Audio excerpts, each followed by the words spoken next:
Hello friend, जय हिंद, नमस्कार। जिला आप लोग डायरेक्शन ऑफ सक्सेस क्लास में स्वागत करता हूँ। मैं आशा करता हूँ कि आप लोग अच्छे से हो और आप लोग का पढ़ाई भी अच्छे से चला। चलिए आज का हम क्लास 2 मोटिवेशनल लाइन से स्टार्ट करते हैं।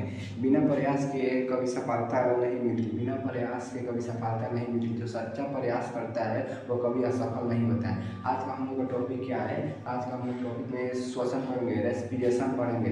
श्वसन क्या होता है? वायुमंडल में उपस्थिति ऑक्सीजन को शरीर को कोशिकाओं तक ले जाना और निर्मित कार्बन डाइऑक्साइड को शरीर की कोशिकाओं से बाहर निकालना ही हम श्वसन कहते हैं। श्वसन 2 प्रकार के होता है, आक्सीय श्वसन, अनाक्सीय श्वसन। चलिए हम देखते हैं लोग श्वसन का डेफिनेशन क्या है। वायुमंडल में ऑक्सीजन O2 को शरीर की कोशिकाओं तक पहुंचाना तथा शरीर के अंदर में निर्मित कार्बन डाइऑक्साइड को शरीर से बाहर निकालने की प्रक्रिया को हम श्वसन कहते हैं। श्वसन 2 प्रकार के होता है। श्वसन के के 2 प्रकार होते हैं, आक्सीय श्वसन और अनाक्सीय श्वसन। आक्सीय श्वसन को वायवीय श्वसन भी कहते हैं, अनाक्सीय श्वसन को अवायवीय कहते हैं। चलिए आक्सीय श्वसन का हम ऐसे कहते हैं। ऑक्सीजन में उपस्थिति संपन्न होने वाली क्रिया को हम आक्सीय श्वसन कहते हैं। ऑक्सीजन में उपस्थिति संपन्न होने वाली क्रिया को अनाक्सीय श्वसन कहते हैं। जैसे देखिए, ऑक्सीजन में उपस्थिति संपन्न होने वाली क्रिया को आक्सीय श्वसन कहते हैं और अनाक्सीय श्वसन को या अवायवीय श्वसन। ऑक्सीजन में अनुपस्थिति संपन्न होने वाली क्रिया को अनाक्सीय श्वसन कहते हैं। आक्सीय और अनाक्सीय श्वसन में अंतर हम समझते हैं। आक्सीय और अनाक्सीय श्वसन में अंतर समझते हैं। जो आक्सीय श्वसन में होता है जो उसे वायवीय श्वसन भी कहते हैं, अनाक्सीय श्वसन होता है जो अवायवीय श्वसन कहते हैं।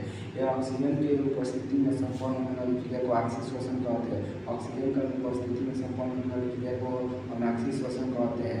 आक्सीय श्वसन में जल और कार्बन डाइऑक्साइड का निर्माण होता है। अनाक्सीय श्वसन में जल और कार्बन डाइऑक्साइड का निर्माण नहीं होता है। चलिए आक्सीय और अनाक्सीय श्वसन में अंतर हम समझते हैं। आक्सीय श्वसन और अनाक्सीय श्वसन।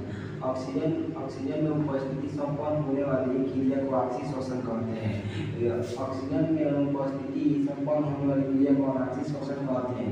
इसे वायवीय श्वसन भी कहा जाता है, इसे अवायवीय श्वसन भी कहा जाता है। इसमें विशाल जीव भाग लेते हैं। जो इसमें विशाल जीव होते हैं वो भाग लेते हैं और जो अनाक्सीय श्वसन में होता है उसमें सूक्ष्म जीव भाग लेते हैं। इसमें कार्बन डाइऑक्साइड और जल का निर्माण होता है और अनाक्सीय श्वसन में कार्बन डाइऑक्साइड और जल का निर्माण नहीं होता है। इसमें ग्लूकोज का एक अणु टूटकर और 38 ATP का निर्माण करता है और अनाक्सीय में ग्लूकोज का एक अणु का श्वसन क्या होता है। मानव का श्वसन क्या होता है, मछली का श्वसन क्या होता है, ऑक्टोपस का श्वसन क्या होता है। चलिए इसके बारे में हम करते हैं। मानव का श्वसन होता है, मानव अपना श्वसन फेफड़ा के द्वारा करता है। जो मछली होती है वो गिल्स या गलफड़ा, जो यहाँ पर मछली का होता है वो गिल्स या गलफड़ा के द्वारा करती है।